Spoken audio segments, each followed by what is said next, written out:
Hey guys, the Happy Spaceman here. Sorry if this video seems awkward. There's been something I've wanted to talk with you all about for a while, and I'm going to be getting to that in this video. But I haven't really had the time or the reason. But, no, this time there's actually been some circumstances that have allowed me to talk with you about it. So, just... I don't have a script for this video, and I'm going to be doing minimal editing on it, so sorry if this comes off as awkward in any way. Alright, let's get down to business. So, YouTube has kind of become notorious recently for its copyright system. And, I'm just going to be first to say it, that YouTube does have the right idea. They aren't gonna... I mean, obviously, we have to defend the companies from being plagiarized and infringed upon. And, I agree with that to some point. And, but recently it's come under a lot of fire because they seem to have no concept of fair use. And really, I don't think that's YouTube's fault. I think it's just a really, really easy system to abuse. They created this copyright system so people could report infringement and stuff to YouTube staff. But there's a little problem with that, and that's the fact that the system is entirely run by bots. I don't think there's any human interaction involved in there.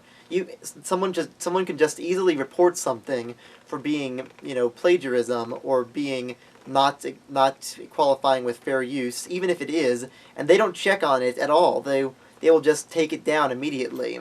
And the worst case scenario is getting a copyright strike, which 3 of those can lead to your account being deleted permanently. None of that's happened to me. I mean, I have had to deal with copyright for a while, and I'll be getting to that, but let me just go and finish talking about the background of this. YouTube's had a lot of problems with this, and it's getting to the point where a lot of major, influential people on the internet are starting to talk about it. And that brings me to Doug Walker. Most of you know him as the Nostalgia Critic, and he's been very influential on some of my own reviews. And recently he posted a video asking, where's the fair use, with the hashtag WTFU. I don't usually use hashtags, but I think I might make an exception because he's got some really good points about fair use policy. And he's had to deal with YouTube before. Because when the Nostalgia Critic first took off, he started on YouTube, and, some of his videos were considered to be infringing on copyright policy. And they were obviously qualifying under fair use, but YouTube didn't really know the difference. So he started something revolutionary. He started his own video hosting website called Blip, which was really good and was around for a good while, but was recently taken down because it was bought by another company, and all the videos on it were taken down. So the Nostalgia Critic had to return to YouTube, but they screwed him over again. He and a lot of other YouTubers have been fighting this copyright system for a while, and it hasn't been easy for them.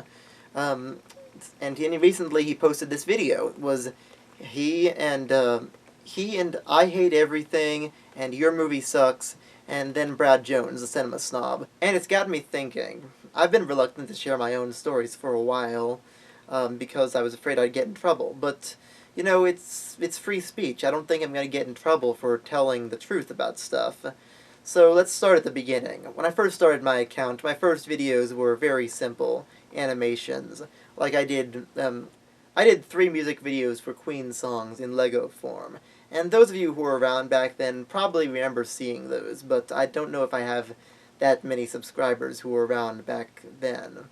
But anyway, yeah, one of them was taken down, and I'm going to say that YouTube was probably in the right here, because I used the entire song of Another One Bites the Dust by Queen, and they kind of had the right idea taking it down, because it was the entire song, and I didn't really do anything apart from just make a music video for it in Lego. So, that was my first experience with YouTube's copyright system. But that was a while ago, so cut to a few years later. In 2014, I first started uploading my reviews to YouTube. Like, my first one, I think, was Metropolis, the 1927 Metropolis versus the 2001 anime version. Okay, things were going well. I didn't really have many problems with copyright. until I posted my review of Daft Punk's Interstellar 4.5. And, I checked. I wasn't showing, like, a significant part of the movie. Other people had reviewed that movie, too, so I figured that, hey, I could review it. And some of these other people had even given it really scathing reviews, so I figured that I was probably in the right. A few months later, I got a message saying that they'd taken it down. And it kind of pissed me off, because I gave it a positive rating. They really had no reason to be offended by it. I filed a dispute with that copyright, and they rejected it. They flat out rejected it. So I decided I would start uploading my videos to Vimeo, where they won't get much traffic, and I actually had to pay a yearly fee to upload my high-quality videos. But, I started uploading them as a backup because, you never know when your account could get taken down and all your videos could be lost forever. Yeah, and then it happened again with my review of My Little Pony Equestria Girls. And I checked. I was not in the wrong with that. I checked, and it was 100. I was 100% in the right to keep my review of it up. There was no parts that could be considered copyright violation. It's because of fair use. And it's happened with some of my other reviews since then, like my review of Rock of Ages, and my more recent one of One Direction This Is Us, which wasn't even up for a minute before they took it down. And it's been kind of a pain for me because, these people, my fans, I love you all. You guys like seeing my content, and YouTube is taking down content that doesn't violate any laws, but they're claiming it does. Again, what Doug Walker said is the people who are filing these claims are not getting any repercussions for false claims. But the thing is, that's not even the only time it's happened to me. It's happened to me on my main account, and not with one of my song covers, mind you. No, a few years back, 2014 or 2015, a lot of my music videos were flagged because YouTube didn't believe that, I owned the rights to the songs. And these are songs, mind you, that I wrote myself. I owned the copyright on them, and I kind of found it weird that they'd think that I didn't write them, because I wouldn't monetize them if I didn't write them. And so what I had to do is I had to send in the copyright files for the 4 songs that were taken, they weren't taken down. The 4 songs that stopped being monetized. I had to send in the copyright files, the official documents proving that I owned the rights to them and I wrote the songs and everything. I had to send that in to Google, to YouTube, and wait for them to respond. And I sent it in and waited a few months, and they never responded. And so I had to send it in again. I had to send those forms in again, and finally they did respond when I had to do it again. But it kind of shows how easily the system is to be, to be abused when even someone who wrote songs is having people question whether or not he wrote the songs. And it's, it kind of pisses me off. But, you can't have a system that's this easily abused. Between this and the whole Cool Cat fiasco a while back, it's finally starting to get the attention it deserves. And you know what? Good on them, because this really needs to be brought to attention. As Muse would say, this system is unsustainable. I hope that this video doesn't get taken down now.